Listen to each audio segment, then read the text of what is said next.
Bueno, y el calor sin duda es el tema de estos días, por eso le hemos pedido al doctor Darío García, que es miembro del Servicio de Emergencias de la Fundación Favaloro, que nos venga a visitar. No vino con el ambo de así está listo para atender cualquier emergencia. Está de guardia además el doctor y ha venido hasta aquí, así que muchísimas gracias.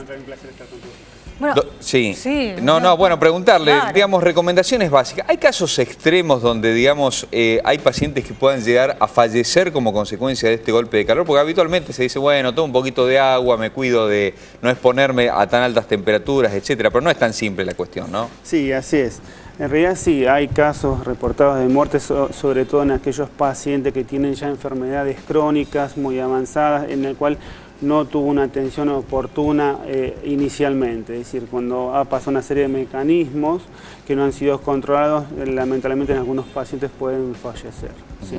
Estamos hablando, nosotros decimos, bueno, algunos le restan importancia, te insolaste, tenés un golpe de calor, pero no es chiste, el golpe de calor es realmente muy complicado. ¿Cuáles son los síntomas a los que tenemos que prestarle atención? Bien. Lo más importante, o lo que habitualmente comienza, son calambres, mareos, sudoración profusa. El paciente un paciente puede estar con una sensación de cansancio, de fatiga, y si eso progresa, inclusive puede llegar a tener el paciente sensación de palpitaciones, del pulso débil, hasta sentirse la sensación de desmayarse. Esas son situaciones extremas. Con los chicos, por ejemplo, porque ellos no tienen la posibilidad de decirnos, bueno, los bebés sobre todo, ¿no? Que es lo que hay que notar. Sí, exactamente. En realidad es un grupo etario de riesgo junto con los ancianos. Los chicos en realidad, sobre todo los menores de 1 año, todavía no está formada la capacidad de regulación térmica, así que tienen más riesgos de deshidratación. Por eso es importante los padres que le den permanentemente líquidos o el pecho a los lactantes. Y en el otro extremo, ¿qué pasa con las personas mayores, ¿no? de 70 años en adelante, por ejemplo? Bien. En general, esas personas lo que tienen es el problema que pierden la sensación de la sed. Entonces, ellos no toman líquido a pesar de que comienzan a deshidratarse. Pierden la sensación de sed. Exactamente. Eso es un estímulo muy importante para nosotros, más en esta época del año, en el cual es el estímulo para que nosotros podamos tomar líquidos. Además, esa gente habitualmente tiene enfermedades crónicas, problemas o afecciones cardíacas, respiratorias y renales, que pueden aún complicar un poquito más la situación. Por eso es muy recomendable que estén siempre atentos, que tomen líquidos y que se controlen con su médico de cabecera habitual. Tomar líquido a pesar de no tener sed. Sí, eso es fundamental. Yo creo que eso es muy importante que la población tenga en cuenta. Aunque no tengamos sed, tomemos líquido. ¿Qué pasa con las personas que trabajan, por ejemplo, en la calle, digamos, están expuestas a las altas temperaturas durante muchas horas y que no tienen manera de resguardarse? Me pienso, por ejemplo, canillita. Bueno, ahora hay puestos de diarios y revistas que tienen un airecito acondicionado dentro. Ventiladores. Ventiladores. Bueno. Recolector de residuos, cafeteros. Nosotros, cuando hacemos el móvil. Tal cual. Mira, es muy importante, lo mismo que te comentaba recién, tomar mucho líquido. Es importante hacer un paréntesis, si es posible, 2 horas, estar en un lugar con aire acondicionado para poder recuperarse. Tratar de no estar o no salir, si es posible, en el horario pico entre las 10 de la mañana y 17 horas, no hacer actividad intensa en esos horarios, fundamentalmente. Bueno, claro, y te queríamos preguntar por eso, vos viste que vos vas a... Nosotros tenemos una nota de comodín que es el Rosedal de Palermo, y la gente que va a correr a pesar de que está haciendo 50 grados de temperatura. Eso es pésimo, ¿no? Sí, la realidad es que no es aconsejable. Se tendría que hacer eso después de las 17 horas, con una buena hidratación previamente, hidratarse antes, pero en ese horario no es lo aconsejable. Doctor, habló usted hace un ratito de la termorregulación. ¿Qué es la termorregulación y cuándo falla? Bueno, son diferentes mecanismos que tiene el cuerpo para censar y controlar cuánta cantidad de agua tiene el organismo, la presión que tiene, la frecuencia cardíaca. Es decir, hay un conjunto de sensores que nos permiten nosotros manejar la temperatura. Es decir, cuando nosotros tenemos temperatura alta, lo que hacemos es empezar a liberar calor a través de la sudoración.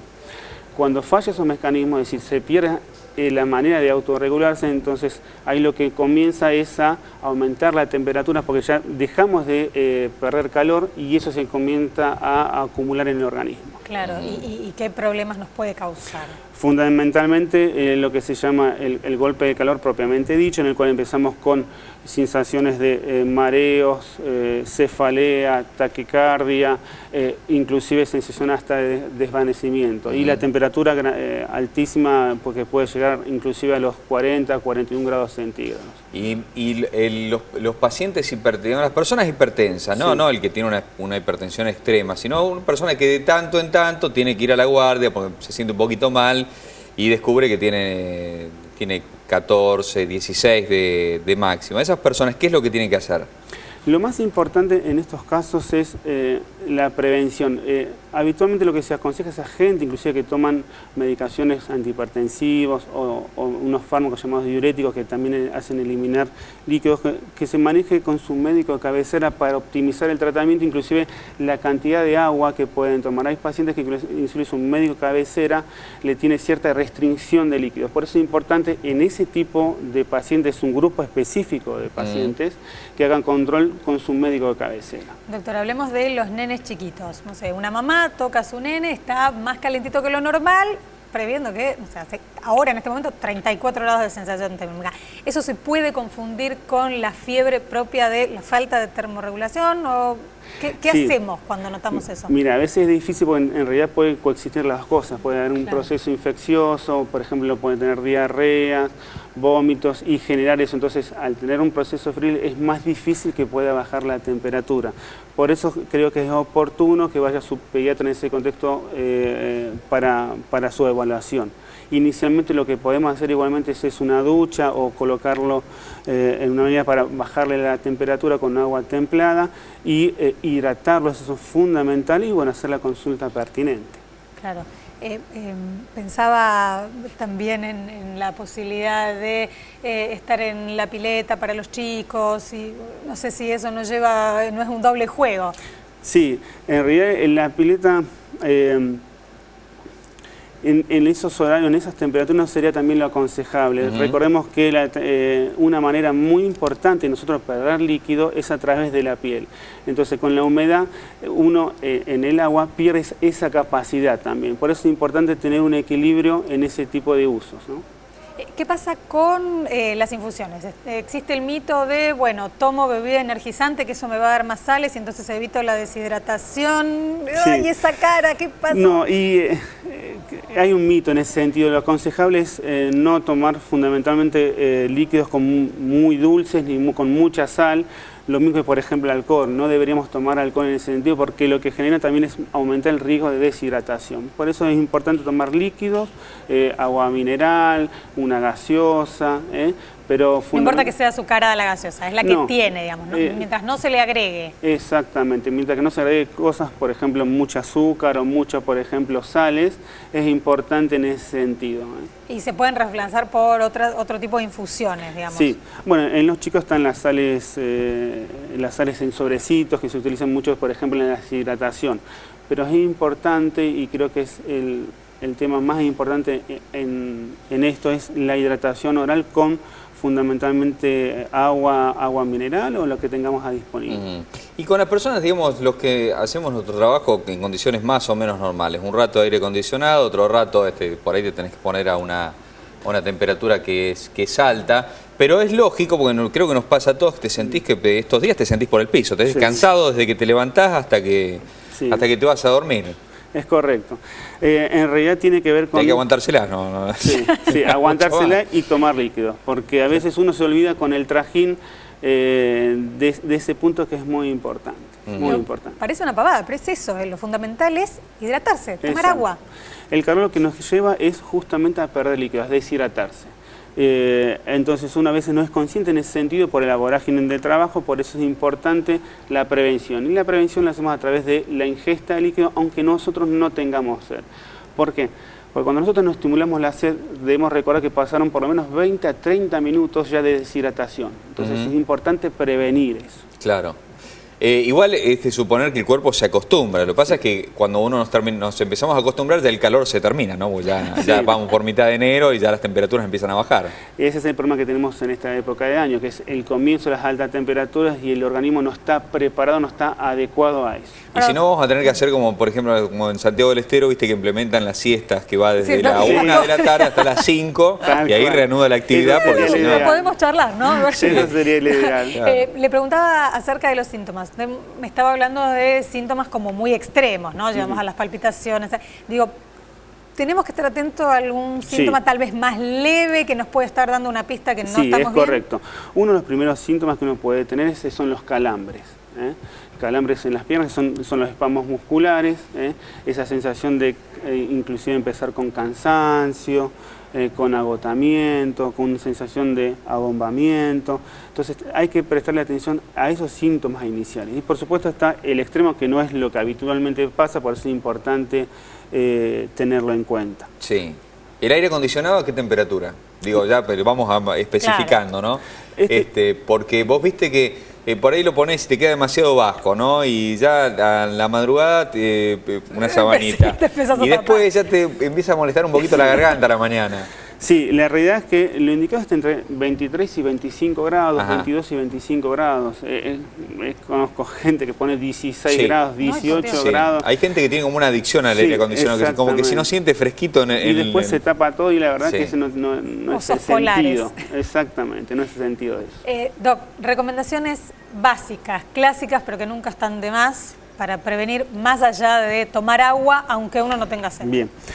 Lo importante, sobre todo en la gente adulta, en los ancianos, es controlarlos, por favor, por lo menos 2 veces por día. Si viven solos, somos amigos, familiares, ir a controlar 2 veces por día a ver si se sienten bien, si están tomando líquidos. Es probable en aquellas personas que viven, por ejemplo, en 12º piso o muy altos, tratar de bajarlos a planta baja, a una casa en la cual esas personas no pueden habitualmente caminar, para tenerlos cerca y seguirlos. Es importante, además de la ingesta de líquido, estar en un ambiente templado, fresco, si es posible tener aire acondicionado mejor, si no un carboventor o algo que nos permita, un ventilador que nos permita a nosotros de alguna manera paliar esa situación. Y siempre, y esto es muy importante, ante una duda o ante un paciente o una persona, un familiar que se puede desmayar o inclusive puede tener la sensación de que se va a desmayar, es importante en ese caso recostarlo, levantarle un poquito la cabeza, extenderla para que pueda respirar normalmente y levantar las piernas. Darle sorbos de agua, un vasito cada 15 minutos en sorbitos, y eventualmente ahí llamar a un sistema de emergencias para que lo controle.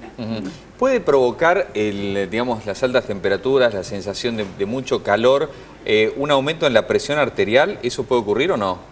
En realidad la tendencia es a que baje la presión digamos, uno se deshidrata y al deshidratarse pierde los mecanismos compensatorios, y fundamentalmente la tendencia que uno tiene es a deshidratarse, a bajar la presión habitualmente.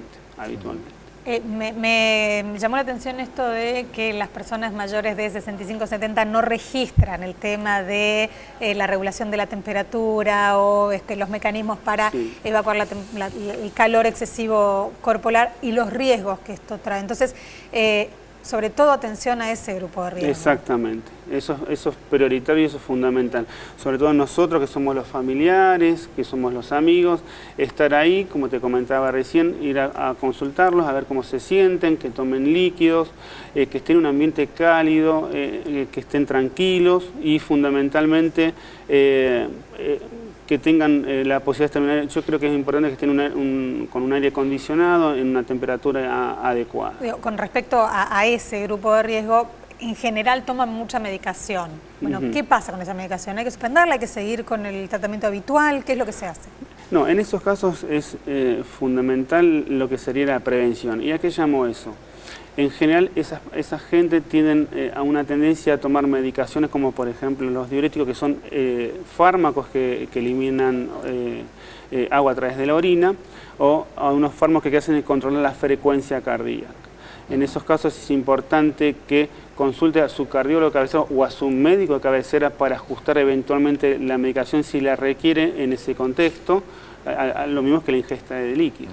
Y ha aumentado la consulta en las guardias por el tema de golpe de calor, ¿no? Sí, en líneas generales ha estado aumentando, sobre todo en la parte de pediátrica, ¿no? La parte pediátrica ha habido en general en los hospitales un aumento hasta de un 30%, como nos había comentado el ministro. Así que en ese contexto es importante estar atentos. Sí, nos habíamos dedicado al extremo de los grupos de riesgo. Vamos con los más chiquitos entonces.